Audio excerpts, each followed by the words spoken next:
All right, today we're diving into one of the most intense courtroom dramas ever written, 12 Angry Men. But here's the thing, before we get into any of the arguments or evidence, we've got to understand the people at the center of it all, the ones holding a young man's life in their hands. So let's meet the jury. I mean, really think about that for a second. Could you do it?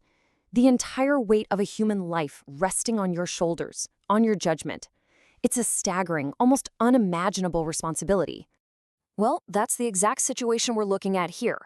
12 completely ordinary men, pulled right out of their everyday lives, are now locked in a jury room, and they have to come to a unanimous decision in a murder trial. The life of a young man literally hangs in the balance.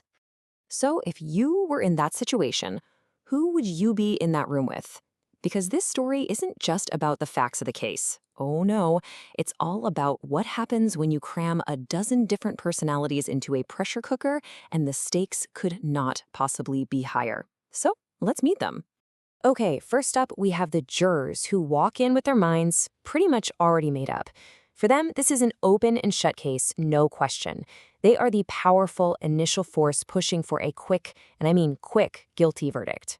So here's the core of that group. You've got juror number 3. He's the powerhouse, forceful and absolutely certain he's right. Then there's juror number 7. He's loud, impatient, and he's got tickets to a baseball game, so he really just wants this to be over. And then we have juror number 10, a man who's just filled with anger and prejudice. For these 3, it's not just that they're convinced, they are openly hostile to any other possibility. And this right here, this just gets to the heart of their leader, juror number 3. He isn't just a juror, he's a steamroller. The play's own notes describe him as someone who's used to forcing his views onto other people. He is the story's main antagonist, the loudest voice for guilty, and a guy who absolutely refuses to back down. Of course, not everyone walks in with such a strong opinion. This next group, they're kind of the undecided middle. These are the men who are a bit hesitant, easily influenced, and their votes are basically up for grabs. They're the ones you could tip the scale either way. These guys are basically followers, not leaders. The foreman is more concerned with just running the meeting properly than with finding justice. Juror number 2 is really meek and shy. Number 6 is an honest guy, but he's a little slow to come to a decision. And juror number 12, he's an ad exec. He thinks about the whole thing like it's a marketing campaign. The point is, they don't have deep convictions, which makes them the critical swing votes.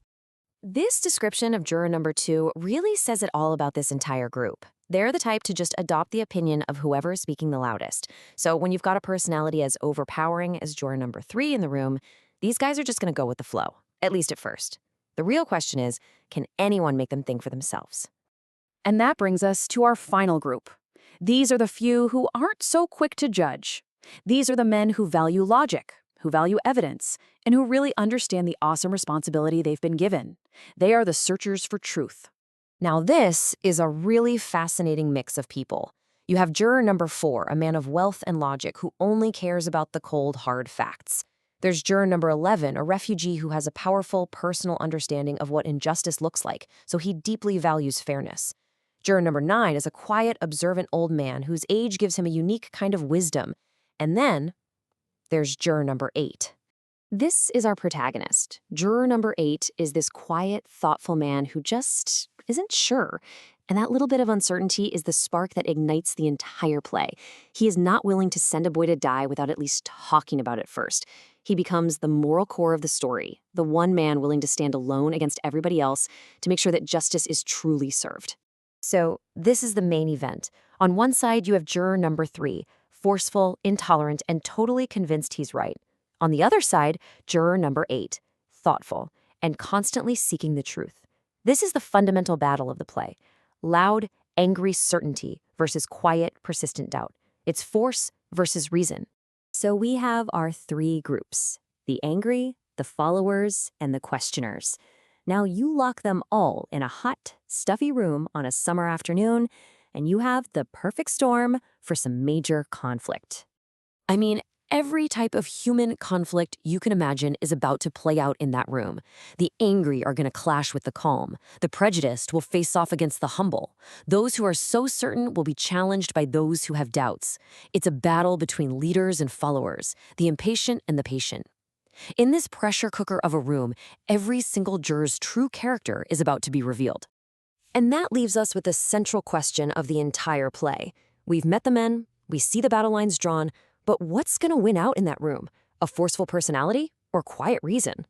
And when a person's life is at stake, what does reasonable doubt truly mean? That is what these 12 men must decide.